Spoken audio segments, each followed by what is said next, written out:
Arabs are the most maligned group in the history of Hollywood. They're portrayed basically as subhumans. Untermenschen, a term used by Nazis to vilify gypsies and Jews. These images have been with us for more than a century.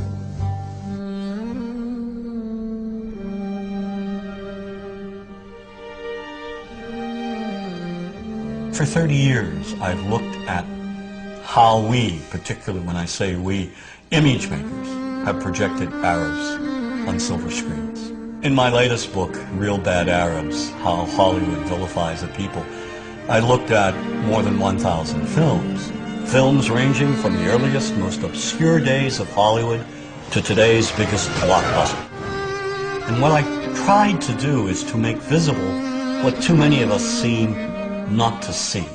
A dangerously consistent pattern of hateful Arab stereotypes. Stereotypes that rob an entire people of their humanity. All aspects of our culture project the Arab as villain. That is a given.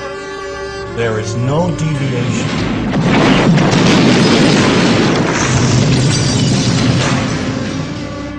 We have taken a few structured images and repeated them over and over again.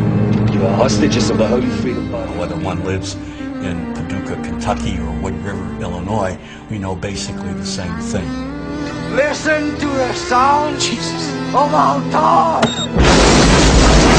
We know the mythology, namely Hollywood's images of Arabs. Yesteryear's Arab land is today's Arab land. The Arab is one-dimensional caricature, cartoon cutouts used by filmmakers as stock villains and as comic relief. And so over and over we see Arabs in movies portrayed as buffoons, their only purpose being to deliver cheap laughs. You see this in the Joey Heatherton film, The Happy Hooker Goes to Washington. Every night I was forced to perform unspeakable acts with circumcised dogs. Oh, dogs are better than sheep. They're cleaner, I know, I tried both. The stereotype has become so widespread that it's become invisible to people. And the reason being is that we've all grown up with these images. Just look at television. We now have TV shows telling us that, in addition to the Arab terrorists over there, American Arabs over here are also terrorists. Then there's Showtime's Sleeper Cell. Here, a sinister network of Islamic groups operates on American street corners. Any homeless man could be part of this network. Even Western-looking Arabs are part of this anti-American conspiracy. We're at war with America, period. And we're going to win that war by convincing enough Americans through the spread of fear, insecurity, and terror to change their ways. And the best way to teach that lesson is by attacking them where they live, work, and play. And this paranoia runs deep.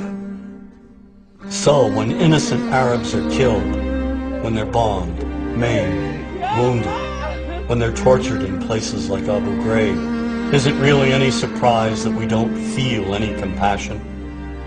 Or worse, make light of it?